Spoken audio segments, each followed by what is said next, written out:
217 Pope, nihatag siya upat ka marka sa matuod nga iglesia para makakita ang mga katawhan nga nangita ani. Unsa to? Upat ka marka. Unsa ba tong upat ka marka? Marka cross. Upat ka marka sa matuod na simbahan. Unsa to? One, Holy, Catholic, and Apostolic. Kanang musimba ta ba? I believe in one Holy Catholic and Apostolic Church. Na diya sa to pagsimbang upat ka marka. Kisa ni simba kay na?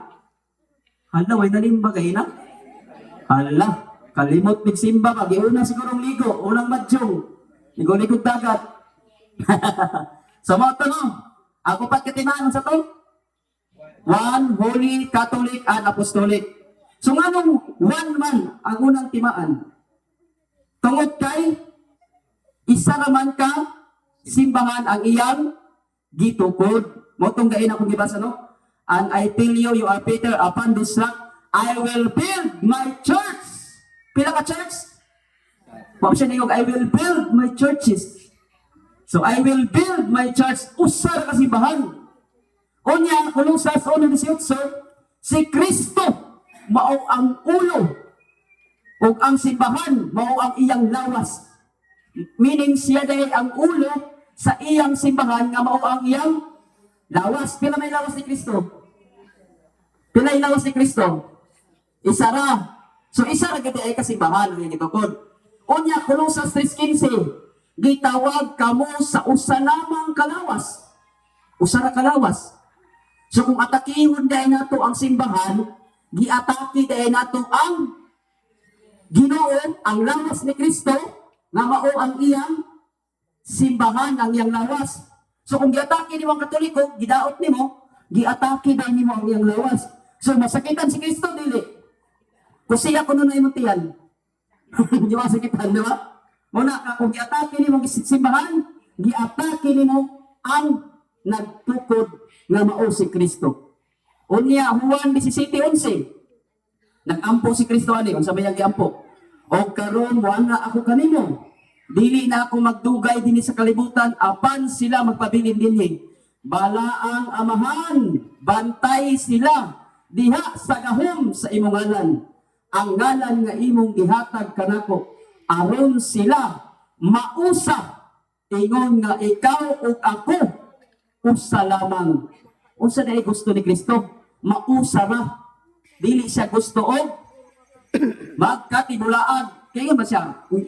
Aron sila mausa nga ikaw ug ako usa lamang. Sumao din lang sa Mateo kapitulo 12 bersikulo 30, ang mubatok kanako magkatibulaan. Mao nang nagkatibulaan na sila ron. Itapat nimo lang mga lain reliyon. Tanggala ang Katoliko, sila ra po'y mag-unay. Di ba? Kabantay mo? Di po sila magkasinabot. Mabito to ingon si Rusbe na katong sa pastor pa siya, pag maglali sila sa pastor, tukod po siya iyak. Iyahay sila interpret, bahala ka niya, militarian ka, oneness ka. Nya, diri sa San Nicolas, kung adunay city ka mga grupos sa relihiyon, dili pwede nga kanang pito, tinuod tanan. Usar gyud ang tinuod, dili pwede nga tinuod na tanan. Halimbawa, libay sa palengke, libay po sa Gaisano, dili pwede nga kanang duha ka libay, puros tinuod. Naagi lokal ana, naagi original. Di ba? So mao na siya. Nya Episo 4 hangtod kapitulo 4 bersikulo 4 hangtod sa 5. May usa lamang ka Dios, usa ka pagtuo, o usa ka bunyag, usa ra gyud ay. Usa ka pagtuo, usa ka Ginoo, usa ka bunyag.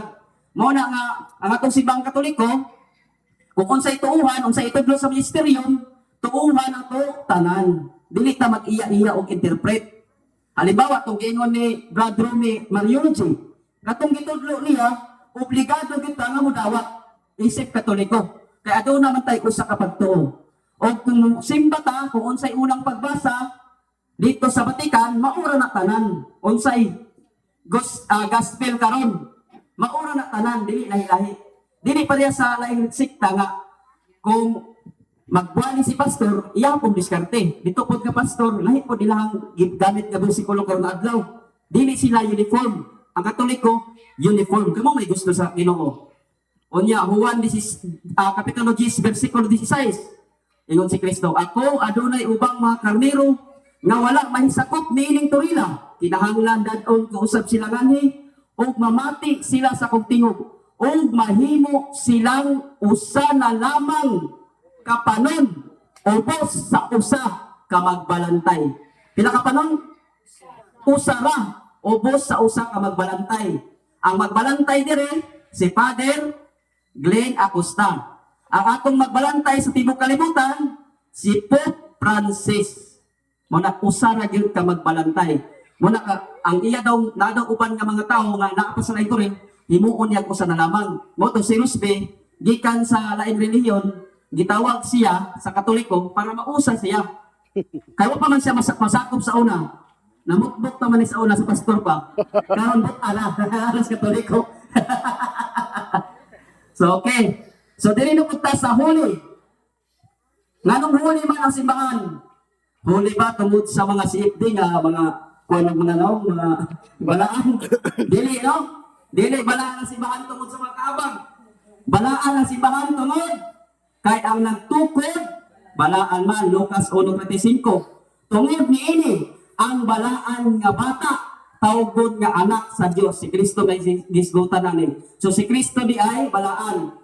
Ya unang Pedro 2:9. Unsa may mabasa diri? Ingon diri apan kamo mao ang usa ka pinili nga kaliwat harianong pagkapari ang balaan nga nasod ang katawhan nga iya sa Dios. So meaning di ang katawhan sa Dios tawgon og balaan nasod.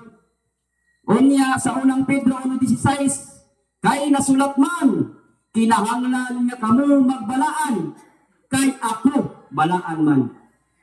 Mauday na no, nag-ingon tayo si Kristo nga kinahanglan kita magpakabalaan. Mao na ang simbahan daghang balaan. Isa na si San Nicolas nga inyong patron.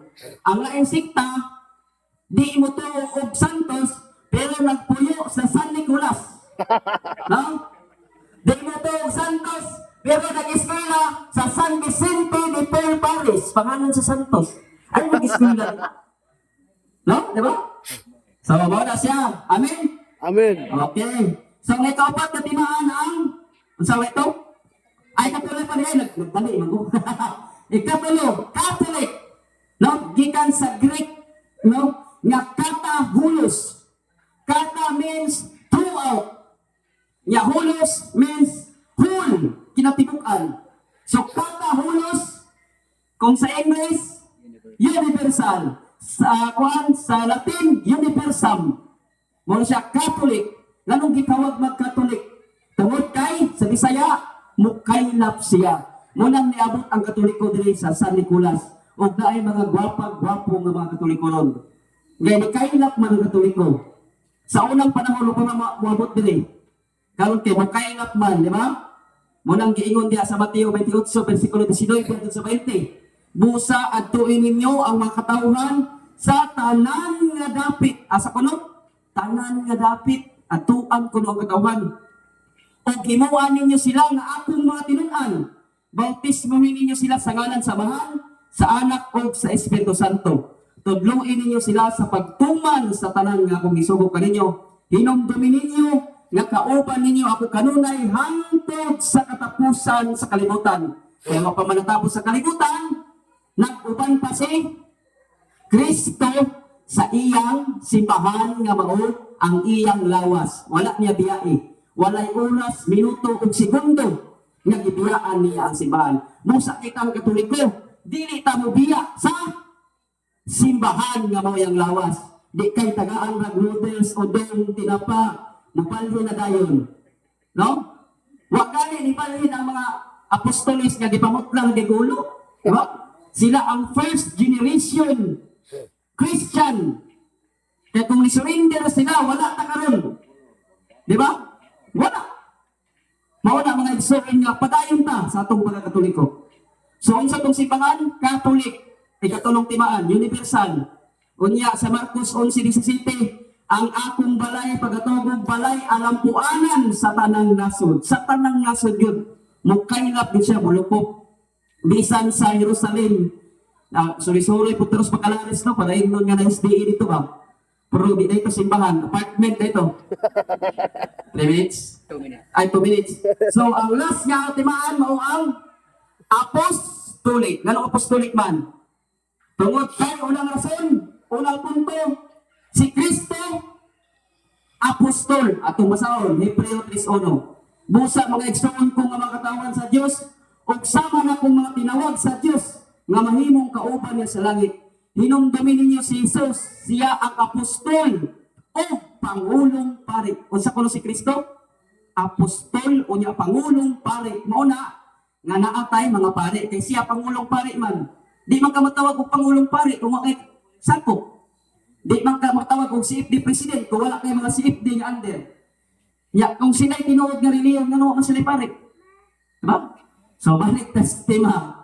So, mga mga igsoon, niya Episo Kapitulo 2, versikulo 20. Gitukod ka mo diya sa sukaranan nga gipahimutang sa mga apostoles o mga propeta. Modela nga, si Kristo, apostol, unya nga itong simbahan, apostolic, kaya gitukod di ay sukaranan sa mga apostoles. Muna, gikan kang San Pedro, hantod kang Pope Francis, walay bukto nga kutay nga linya sa mga apostoles, niabot na og 266. Muatras ta, musangko tani San Pedro. Walay lain relihiyon sa kalibutan nga makadugtong balik sa mga apostoles. Mo na gitawag tag apostolic succession. Kay naatay apostolic succession. Daan na mabasa sa mga history, no? Kung atong subayon. Okay na? So, time na dahil mga igsoon. So, mauwa ito. Huwag na ko ipiling non ining posomos a liquid adversus veritatem, sed pro veritatem. Wala kita'y mahimo sa pagsupak sa kamatuoran, kundi ang pagdapig sa kamatuoran. Ug timan na to nga ang simbahan mao ang haligi og sukaranan sa kamatuoran. Unang Timoteo Kapitulo 3, versikulo 15. Ug bayan gabi ka natong tanan.